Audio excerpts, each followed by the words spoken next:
Hello and welcome along to another episode of this FM20 story, The Head Coach with me, Daniel. It's season 14, episode 3, and today is a massive episode for us at Barcelona and on a personal level as we face former club Chelsea. The side we left to come here this summer, the side that we thought couldn't give us quite as good a chance of winning the Champions League, and they will be hoping to prove us wrong in that very competition today. Otherwise, we'll have a look at domestic form. We'll of course look at all the things that are going right and wrong off the pitch and whether our form has improved since that Real Madrid game last time out.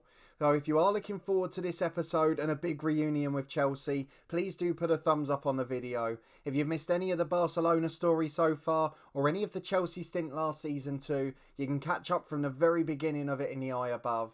And if you want to stay up to date with all the content across the channel, 3 FM20 stories at the moment, a live stream every week and a stadium review series too, then please do subscribe down below and turn that notification bell on to get alerts as new episodes release. A massive thank you for your support over the last week or so. It has been absolutely incredible. And we're going to have a quick look at Chelsea to see how they're getting on without us too. But before we go and do any of that, we need to reflect on some important news, which is firstly that Real Madrid have dropped 2 points aside from our game. They drew away at Valencia, a very difficult one, but it does mean that we're now on par with them again. However, the surprise story is Real Sociedad. Now, they haven't played any of the big hitters with the exception of Valencia at home, but they have won every single game they've played this year. They've been scoring goals galore, they've not been conceding many, and they look an absolutely super side.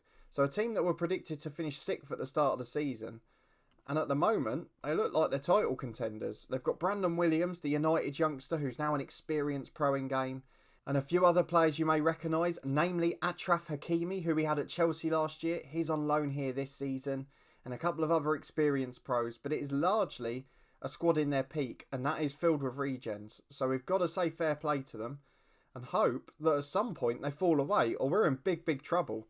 We have got them coming up in a month or so's time, but we can't worry about any of that today because we are facing Chelsea, our former club in the Champions League. So let's have a look at our form going into it. We'll go and have a look at how Chelsea are getting on, and then we will lead into the game, Chelsea v Barcelona. So if we have a look at the schedule since you were last with me, as you've expected, it is a sea of green. However, the good news is, with the exception of probably Monaco and Atletico Madrid, which are tight games anyway, against all of the more average opposition, we've won by 2 or more goals, and we've been scoring more as well, which is great.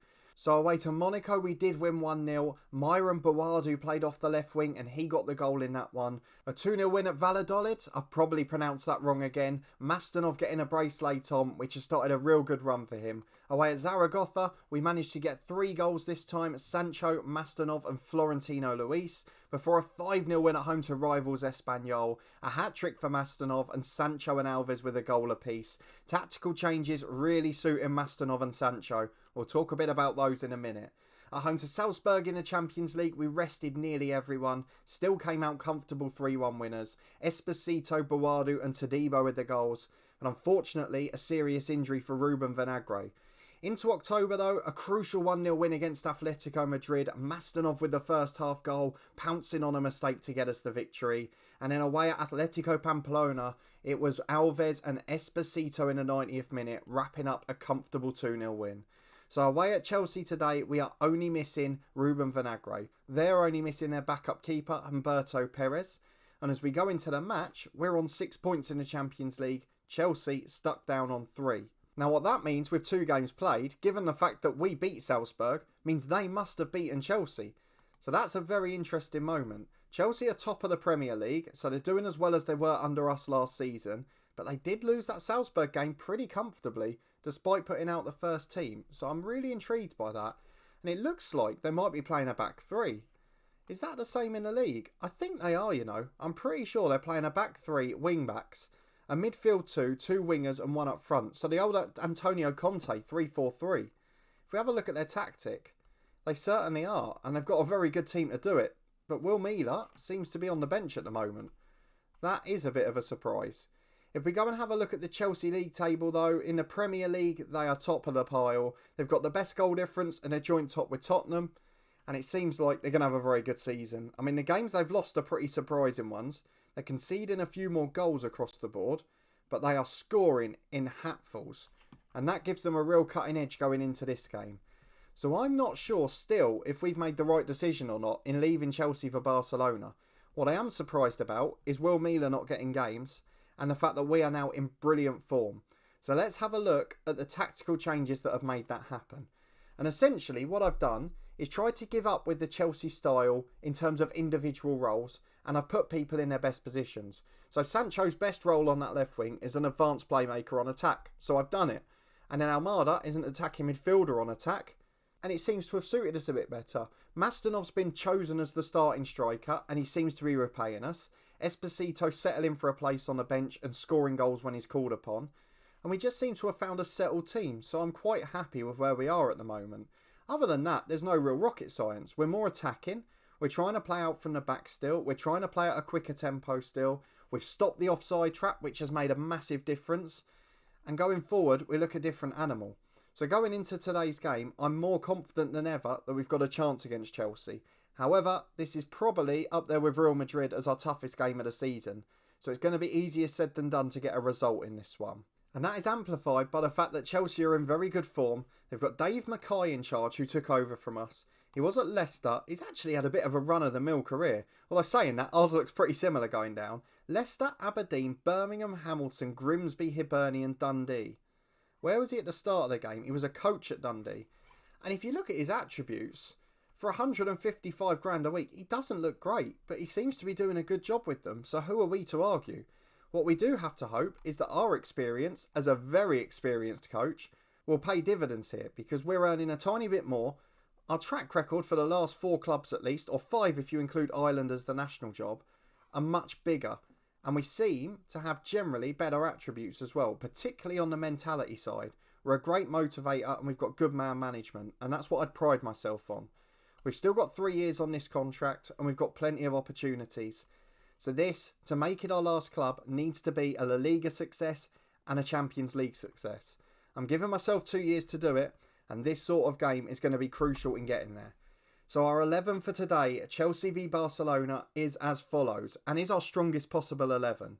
Bernard in goal, Molina and Galovic the fullbacks, with Todibo and Armini the centre-backs. We've got Luiz and Joseph in central midfield, Rui Alves on the right, Jadon Sancho on the left, and Almada in the number 10 role. And then Mastanov, the star striker, up front. He is now the chosen one, the number 9, and he needs to continue to prove that as we play these big games. So we keep our attacking tactic as we play the very frightening Chelsea, the Europa League winners under our tutelage last year, the Premier League winners under our guidance. And now, without our leadership, they're going to pose us a threat. So let's see if we can come out on top. Let me know what you think the score will be below. It looks like Chelsea are sticking with their 3-4-3. However, Will Miller has come in on the right-hand side. Now that means Mendes isn't playing, which is a good thing. But it does mean Chelsea have got excessive pace in behind. And I don't know how we're going to cope with that as a team. So we're hoping that our wing-backs can push them back. But I've got a feeling they're going to get a bit overrun. Sancho and Alves, we need them to put pressure on the wing-backs or they're going to be tormenting us all day. But the back 3 for Chelsea, something we're not used to seeing. They've definitely got the better goalkeeper of the two teams. DJ Kobe was one of our favourites. But the lads are motivated. We want them to pick up where they left off. And as we go into the first half at Stamford Bridge, our old stomping ground, we need some success. Let's hope we can get on top. Well, 20 minutes on the clock. It's a Chelsea free kick and it's 1-0. Is it offside? It's not. Serrano's put it in completely unmarked. We had dominated the stats till then. In fact, that's Chelsea's first shot of the match. And how easy is that? Set pieces. And I know it's a cliche, but the British side's good at it. And we've got to be very careful now. As Galovic finds Almada, can we get back on level terms? Joseph to Florentino, to Sancho. Sancho in the number 10 position this time. Beats Serrano, goes alone and forces a good save from DJ Kobe. But it's all a bit too comfortable. And despite dominance, we've given away a really silly goal. How you can be unmarked from 8 yards. He basically had the freedom of the penalty area. There was no one near him. And Serrano, we know, is a very good player. He's going to make the most of that. So 5 minutes to the break. It remains Chelsea 1, Barcelona 0. And this has been a pretty poor first half. But we've got a chance to get back now. As Alves picks it up from Florentino Luis. To Alves again. Molina overlapping the wing-back. Chance to deliver from the byline. Gets it across. Sancho's there. Heads over the bar from 4 yards. How on earth has he not hit the target there? That is frighteningly bad. So although he's been involved in a lot of dangerous attacks according to the team analysis, he's caused us a bit of trouble there. And it's 1-0 to Chelsea at half-time, despite dominance from Barcelona. So we're going to have to assertively ask for a bit more in the second half, and hope this motivation results in a good performance. And we've got to throw him very deep in our own half with Galovic. Long forward towards Joseph. He's got 2 or 3 with him and tries to go alone. Will Mila nicks it off him, and you cannot make these mistakes against a high pressing side. Fathy on the edge of the box shoots and puts it wide. Of course, he's up against his former club as well. But this is starting to be a bit concerning. I don't know that we've quite got enough against Chelsea. As Harper gets the ball from a set piece again to Saka. On the right hand side, beats 2 men. That is brilliant. Bernard tips it over. It's a really good save. But that is quality from Saka, who's now substituted. That's a bizarre move. Mazzino coming on and Will Mila taking their corner. Into the back post, Bernard gathers well. And unfortunately, we're starting to look like there's some worrying signs here. We've got nearly an hour on the clock and we're trying to play out from the back. And we need an equaliser sooner rather than later. As Almada picks it up in the centre circle. We've beaten the press and he's got a man out right. But again, just holding on to it for too long. And I can't quite work out why. We've had this with Dorkin before in the other save. We've got the higher tempo. We're trying to get rid of possession quickly. And they just seem to hang on to it and dally on it. And I don't really understand the reasoning or what we can do to change it. Can he make amends this time, Almada? Out wide to Sancho on the left, who's going to be hooked first if he doesn't make something happen. And he has just passed it to Steve Harper. Which team do you want to be playing for, Jayden?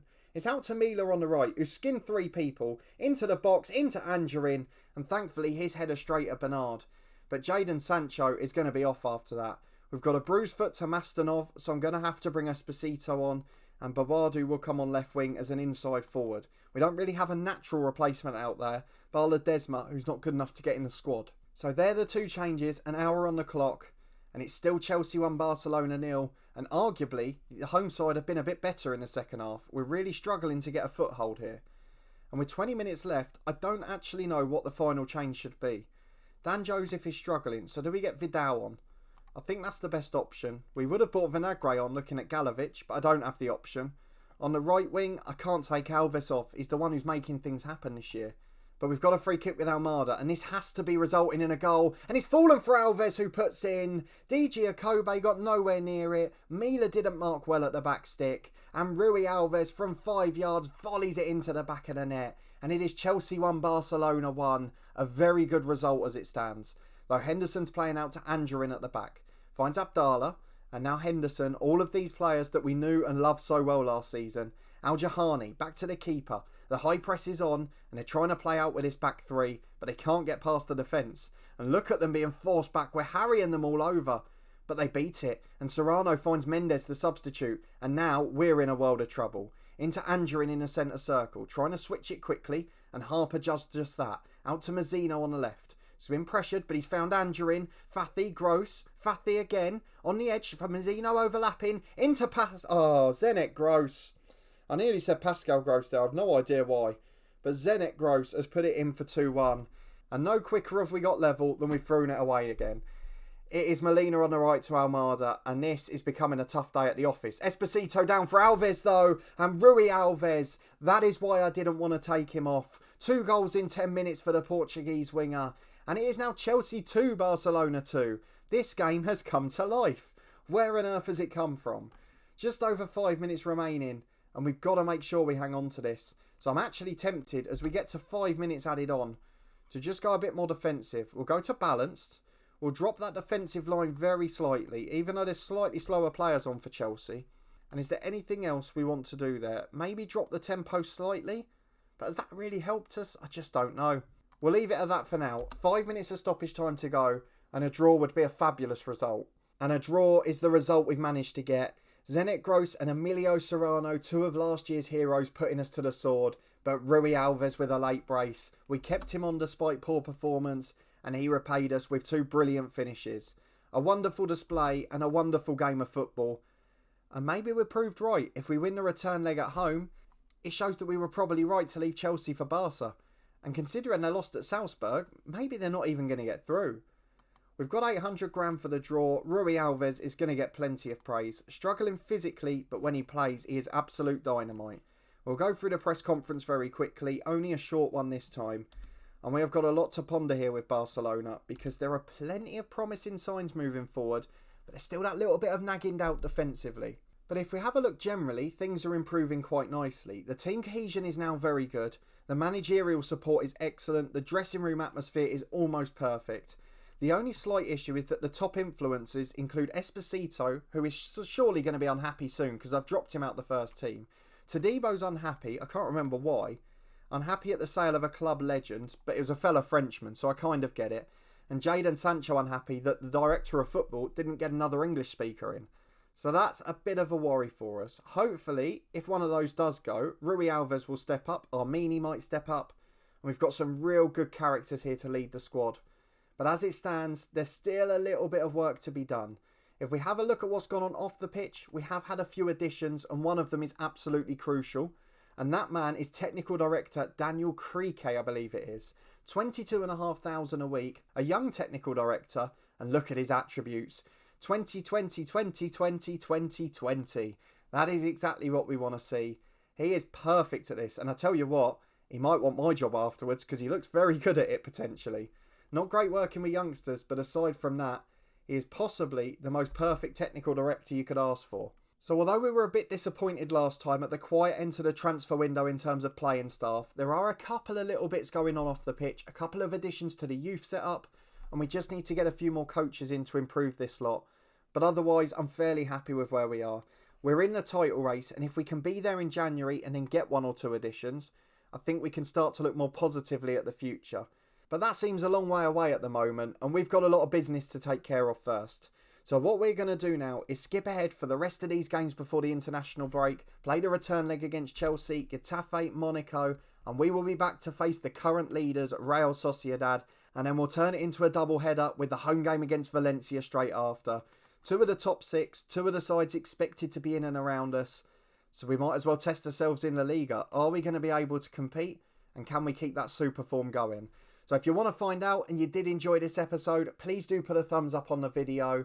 Let me know in the comments what you thought of our performance against Chelsea, how you think things are going off the pitch, any chance we can win the league, and what did you think of Chelsea as well? How are they developing? What did you think of their new tactic? And do you think we've still made the right call? If you haven't already and you want to stay up to date, please do subscribe down below for daily FM20 content. We'll be back as usual with Dorking Wanderers tomorrow, followed by a double header of FM20 videos on Saturday. 1 o'clock, we'll see the second episode of our Macclesfield series. Thank you so much for your support with the first one last Sunday. If you haven't seen it yet, it will be in the eye above somewhere. I've really loved the support with it and I'm looking forward to it. Plenty of signings to come on Saturday, so I'd love it if you could join along. And then at 4:30 the same day, this one will be back. Two big top of the table clashes in La Liga. And fingers crossed, we'll be able to come out on top. Finally, please do check out the podcast channel as well. Again, the link's in the eye above. We've got loads of interviews with professionals from all different levels of the game. And of course, matchday vlogs, predictions and topical podcasts too. There's all sorts of content there from lower league football. And I really hope you'll enjoy it as much as we are. We're growing really quickly and we're really happy with how it's going at the moment. So thank you so much for your support as always. A big thanks for watching this one. And I hope to see you next time for two massive games in La Liga as we try to get on course for another big domestic title. And hopefully securing Champions League progress as well.